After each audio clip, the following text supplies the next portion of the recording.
It's Friday, May 18th, 2017. I'm your host, Sarah Mantle. We have a great show in store for you today. First, we're going to check in with Arts Foundation of Cape Cod Executive Director Julie Wake for our Arts and Culture segment. Then Recreation Director Patty Machado will tell us what summer programs still have openings and how we can register for those. And finally, we'll chat with Natural Resource Officer Amy Croteau about summer programs and their goal to reach out to the community this summer. All of that on this episode of Barnstable Today. But first, let's go ahead and get a look at today's top headlines. Town Council began public hearings on the proposed 2018 operating budget last night. Town Council approved budgets for the airport, police, schools, the Planning and Development Department, and Community Services Department, both general funds and enterprise funds.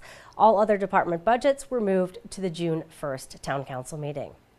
Well, if you're in the market for a small boat, you may be able to find a bargain during an upcoming auction. The Barnstable Harbor Master Division is hosting a sealed bid auction of surplus and abandoned vessels.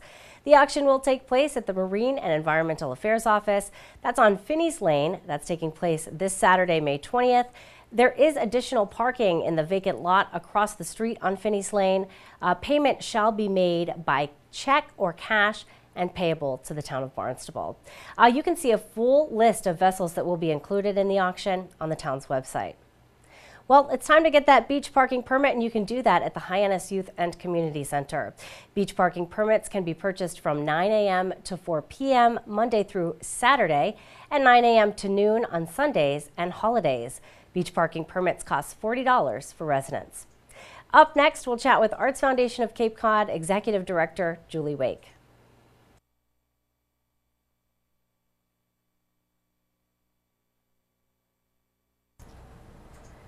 So Julie, so excited to have you back on the show again. I know when we talked to you the first time, not too long ago, I think maybe about 19 months ago, you had just taken your role as the Executive Director of the Arts Foundation of Cape Cod. You were very new then. We talked about some goals. Talk to me about how things have changed at the Arts Foundation since you joined. So much has changed. So like you said, I've been in my role for about 19 months now, and we've had two moves.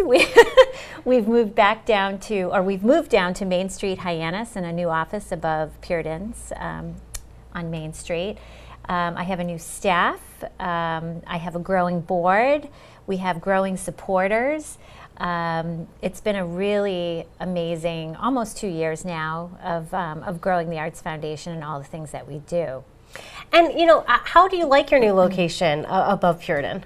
We love it. We love it. And we've had some of our member artists come in and hang some of their amazing work up. And as I was thanking our artist, specifically Richard Neal, he gave us the best compliment. He said, "Oh, it's my pleasure to hang my work here because this is my Arts Foundation."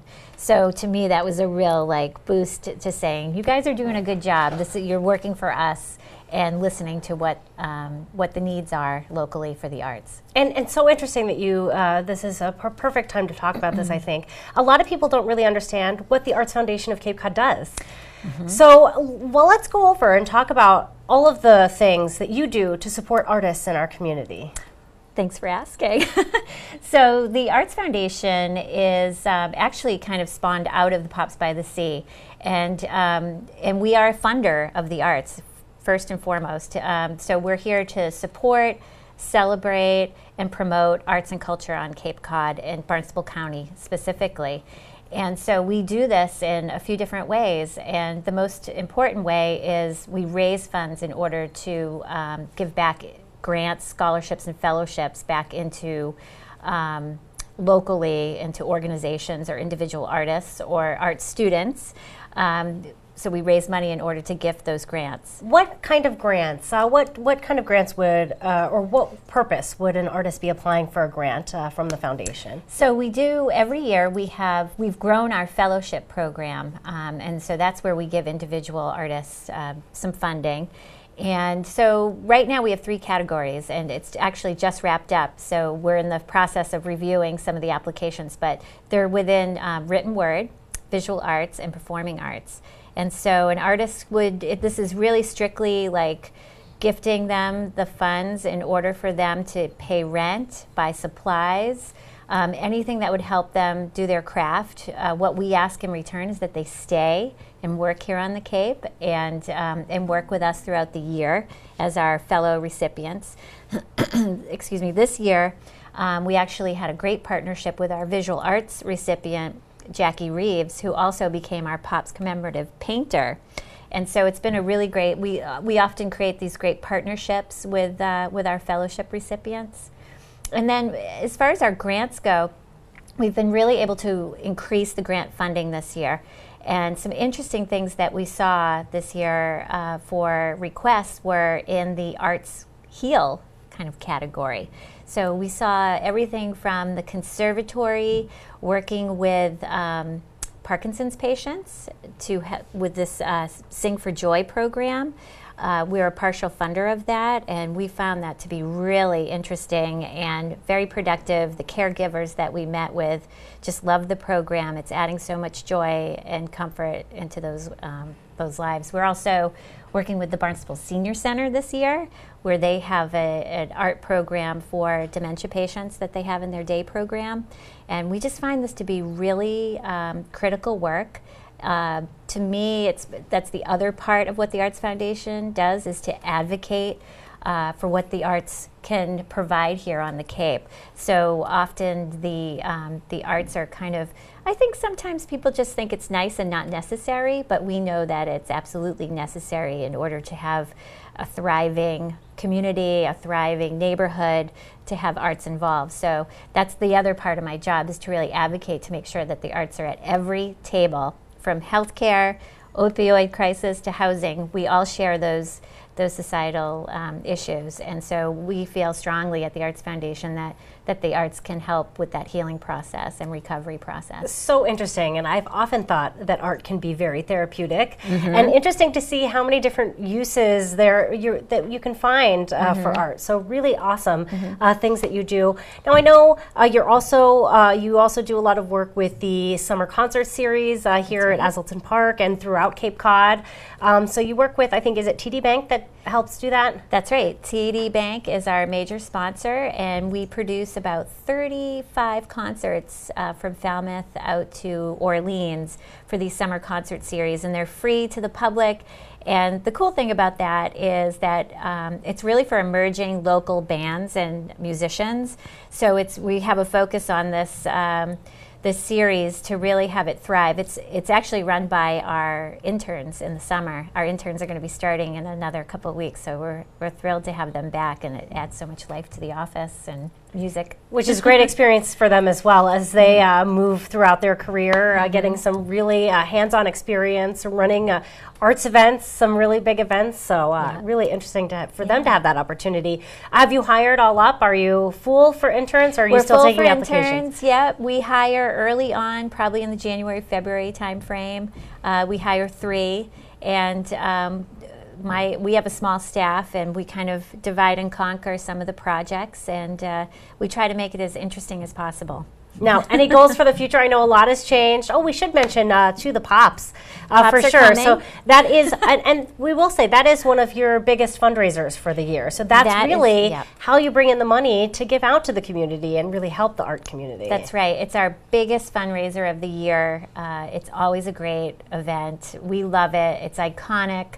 We're so lucky to have this event in our, as one of our events, and as real, so we have about 10,000 of our friends come to that event every year, so we're looking forward to it. Yeah, very exciting. Can't wait to learn more. Thank you for stopping by and giving us an update on everything that the Arts Foundation of Cape Cod is doing. We really appreciate it. Thanks for having me. My guest today is Julie Wake. She, of course, is the Executive Director of the Arts Foundation of Cape Cod. Now let's find out what recreation or activities are still available with Recreation Director Patty Machado. So Patty, thank you so much for stopping by today. I want to talk a little bit about program registration. I know summer programs, some are actually filling up. What programs are already full? Our extended youth sailing program is full, which is for older kids over 14 years of age. And then our Sandy Neck Junior Ranger program has filled up. That traditionally fills up. So we have plenty of openings in everything else. So you should be able to come on down and register, especially swimming lessons. I can't push enough that every child here on the Cape should learn how to swim. We do have a Dowses Beach program that we have at night at it's a Monday and Wednesday evening. So, even if you're working all day, it's a great opportunity to still get your kids in swimming lessons at a reasonable price. So important when you live on Cape Cod to be waterproof, right? Yeah. Very important. And like you said, the sailing, of course, that is just the extended program that's full. So you still have a lot of sailing spots for the younger kids up to age 13? 13. Great. Yeah, so they start at age 10 and go through age 13. Wonderful. And of course, registration is continuing. They can do it online. They can come to the HYCC. Correct. Register any way they want. Yes, any way they want. Just get registered. We don't want you to be blocked out. So again, it's first come, first serve. We have enough swimming lessons where we wouldn't turn anybody away. However, if a program fills up, you may have to go to a different site. Wonderful. Well, let's talk a little bit about this Sunday. Coming up, there's a very important event that raises money for a great cause. The Glenna Cole Fund for Hope is raising money through the Piggy Trot. This is an annual 5K race, I think? Yes, 5K, walk or run. You can actually walk it if you don't want to run it. We have a lot of different families that have been hit by melanoma, so they come in as teams and they do a team program. But they also, a lot of our staff, going back to those that actually lifeguarded with Glenna, actually come back to run in the event. We usually do an annual picture as well of all the staff that's ever been involved. And if you can't get involved by running or walking, please come on down and volunteer. They can really use some help. And the Glenna Cole Fund for Hope does so many wonderful things with those funds that they raise through the Piggy Trot and other events, I'm sure. But they really do provide sunscreen for everyone, lifeguards in the town of Barnstable. Oh, it's just for the public. Really, the public can use that sunscreen. No, the sunscreen is put in every bathroom here in the town of Barnstable. They do other towns on the Cape as well, but it's not for the lifeguards, actually. It's for the public, and all of the bathrooms are equipped with that. So it's really nice. Our gate attendants get to tell people as they're driving in, if you forgot your sunscreen, don't panic. There's some in the bathhouse. Isn't that so nice? Oh, it's so nice to protect, especially when they drive in from off Cape and they've got kids in the car and they're just antsing to get out on the beach. And I think so many times people don't realize that melanoma is actually one of the most fatal forms of cancer. Right. So really important to protect yourself. Love the awnings above the lifeguard chairs, and this year at the Piggy Trot there's actually going to be a special dedication for an awning. This awning is very large and it's for the public to get some there's going to be one on Dowses and one at Craigville Beach. So very exciting here, this donation from the Glenna Cole Fund for Hope. So they're going to have the dedication before the actual Piggy Trot. So note that parking is at a premium, so please get to Dowses Beach early if you want to park. And you kind of be stuck in until after most of the runners come in, because we don't really have an area. There's only one in and one out, and we usually take over the whole place. So getting out after the start, you might be able to get out for a little bit, and that's it. But we do have off-site transportation. The fund also has hired a bus from the Osterville Community Center on First Ave in Osterville. So you can park there and they'll bus you in and they come back and forth the entire time. So it's a nice little addition so that we're able to take care of everybody. That's such a nice thing when they provide the shuttle. That's but then at 9:30 we'll have the awnings. Very fortunate to have these awnings. A lot of phone calls, a lot of positive coming out of the awnings. Yeah, actually on our Facebook page, it was one of the biggest hits we received for the last year was the picture of the awning. People never realized how awesome. Yeah. My husband keeps joking around saying, "Are we going to put them all along the beach?" I go, well, maybe. That'd be kind of nice. Honestly, that'd be kind of nice. I wouldn't have to keep lugging my beach umbrella. Yeah, my hope is not everybody's going to fight over these big, huge umbrellas. It even makes sense, I think, too, if you needed a break from the sun. Maybe you've gone to the beach. People can kind of take turns under the awning. So really a nice feature, I think, for those beaches. Much love to the Glenna Cole Fund for Hope. Yeah, for we're very all that fortunate. Well, before I let you go, we're all going to be heading to the beach soon, and this is time we need our new beach stickers for this year. So for sure. You can go to the HYCC and get those in the lobby right now. They're $40 a year. You really can't. Can you get them online at all, or do you pretty much have to come in? You can do it by mail, but it takes, I should say, it's supposed to take up to 2 weeks, but our staff has had a really good less than 3-day turnaround, but we guarantee at least 2 weeks we'll have them out to you. So if you're living off Cape or you're mainstreaming this at home and you're like, what's going on, you can do it by mail, but we'll be there. And the let's talk about the volunteers will be hours. there. You have some amazing hours. Yes. I mean, even if it's Saturday or Sunday or a holiday, you guys are still there at the HYCC selling beach parking permits. Right. So we're there Monday through Saturday. We're there from 9 a.m. till 4 p.m. And again, we also do this with volunteers. No one else anywhere does this with volunteers. It's just amazing the number of hours these people put in to provide this service to us. And then we are open on Sundays as well from 9 to noon, and holidays 9 to noon. So there's no reason that you can't get your beach sticker. And we sell all kinds of beach stickers. So, there's not just the residents, but we have seasonals. If you're just here for the summer, you can get a seasonal sticker. The one thing you need to bring in is your registration. You have to have the registration for the vehicle. If you have a lease vehicle, you need to bring in your lease agreement. And usually that's in your glove compartment. People tend to forget about that. And then you just bring in a check, or you can pay by cash. We do not take credit cards. Wonderful. Well, thank you, Patty, for You're stopping by, giving us the update on everything we need to know in the Recreation Division. I feel like we're ready for summer. We are. Thanks, Patty. Thanks. My guest today was Patty Machado. She is Recreation Director here in the town of Barnstable. All done.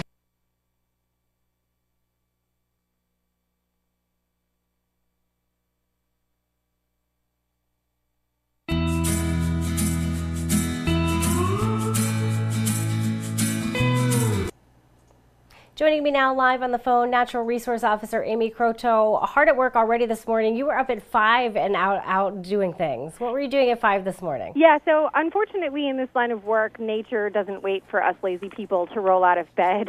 They sort of do things very early. And we have a plover nest at Dowses that we're unsure of the exact hatch date. And because they do beach raking at that beach on Friday mornings, I had to go and make sure that we didn't have chicks on the ground before the beach rake got there. Wow. That's dedication, Amy. Oh, yeah. Out there making sure our wildlife has everything they need. Exactly. We appreciate that hard work. Oh, we really thank do. you. Let's talk a little bit about the summer, because I know you're going to actually be working to outreach this summer. What kind of outreach programs will you guys have going on? Yeah, so we have quite a bit of outreach going on this summer. One of the things that I love about the work that we do with the public is that, people tend to look at a natural resource officer and think that we're strictly enforcement-minded, and when you do public outreach, it gives you an opportunity to become more of a human to your locals and to people who are visiting during the summertime. So we offer a variety of classes for children, for adults that are interested in learning to shellfish.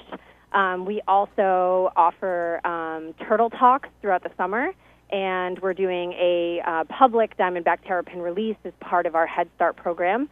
And we're also doing ranger and wildlife talks throughout the summer. So a lot of stuff going on. If I could fly through the list rather quickly, beginning at the end of June, Saturday, June 24th, we have climbing class for kids at Bridge Street Landing in Osterville. We're also doing that again on Sunday, June 25th, also at Bridge Street Landing. Now, what should kids, if they want to attend one of these classes, what do they need to bring with them? So I always suggest that, the adults bring a pair of sturdy gloves for the children, more so than anything else that's going to keep them comfortable in the water. When they're digging through the sediment, you just never know what you're going to find, and so a decent pair of small gardening gloves is always recommended.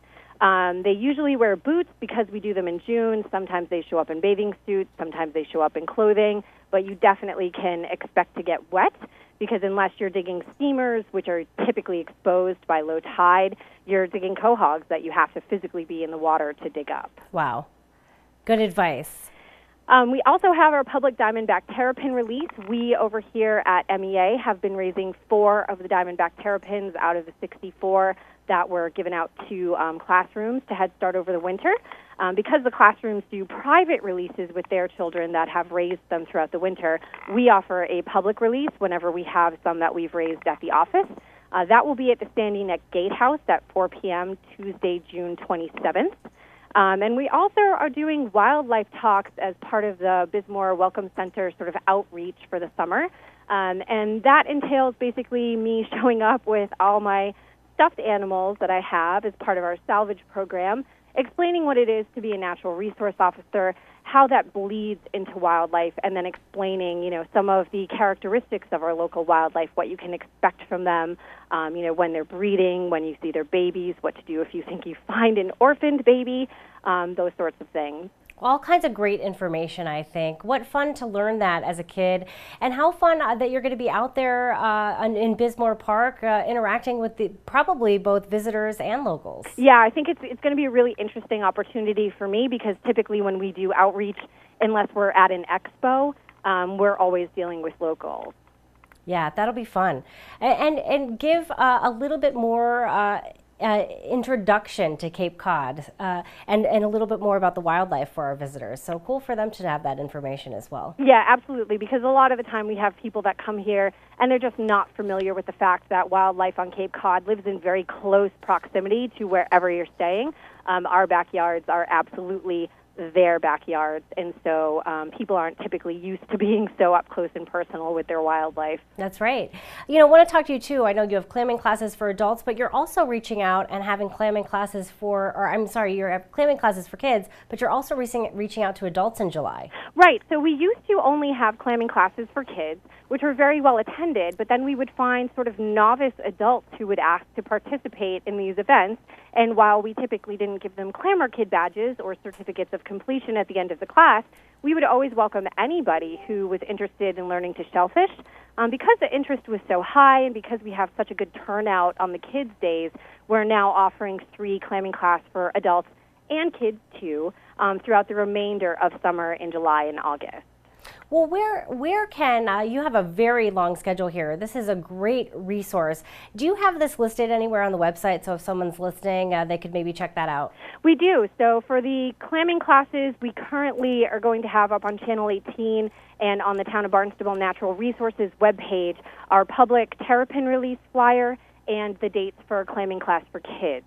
Because the Bismore outreach and the climbing class for adults don't take place until July, we probably won't be posting those on the website until about the end of June. But if people are interested in climbing class for kids, and if they're interested in the public terrapin release, they should be able to find that information online soon. Wonderful. Great. Well, thank you, Amy. This sounds like a really fun summer for you heading out. I do enjoy getting out and interacting with the community. Absolutely. Wonderful. Well, have so much fun this summer. Hopefully we can attend some of those talks as well. And any tips for individuals looking to have fun over the summer?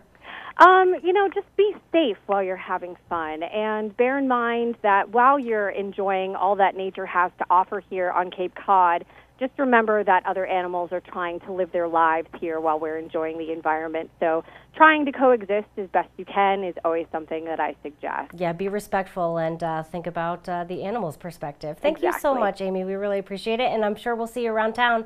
You're going to be pretty busy this summer. Absolutely. All right, thanks, Amy. You're welcome. All right, bye-bye. Bye. My guest today, Natural Resource Officer Amy Croteau. Now let's go ahead and find out what's happening around town in today's community calendar. The 41st Hyannis Public Library Antiques Show and Sale will be held this weekend. That event will be held Saturday, May 20th and Sunday, May 21st at the Barnstable Intermediate School. The Antique Show opens each day at 11 a.m. and closes at 4 p.m. Adult admission is $6. Children are admitted free but must be accompanied by an adult. The John F. Kennedy Hyannis Museum will celebrate the 100th anniversary of President John F. Kennedy's birth with a special exhibition. The exhibit is called JFK at 100, Life and Legacy. The exhibit will give visitors a fresh insight into Kennedy as a son, brother, husband, and father. The new exhibit opens Monday, May 22nd. Well, there are no board, committee, or commission meetings today, and don't forget Hyannis Open Streets again is taking place this Sunday. Thanks so much for tuning in. We'll be back Monday with another great show for you. On Monday, we're going to learn more about the Gateway program in Barnstable Public Schools. We'll also get the chance to get the latest real estate numbers for Barnstable County from Register of Deeds Jack Mead. And of course, we'll check in and find out what's happening at Cape Cod Community College with Communications Director Michael Gross. For Barnstable Today, I'm Sarah Mannel.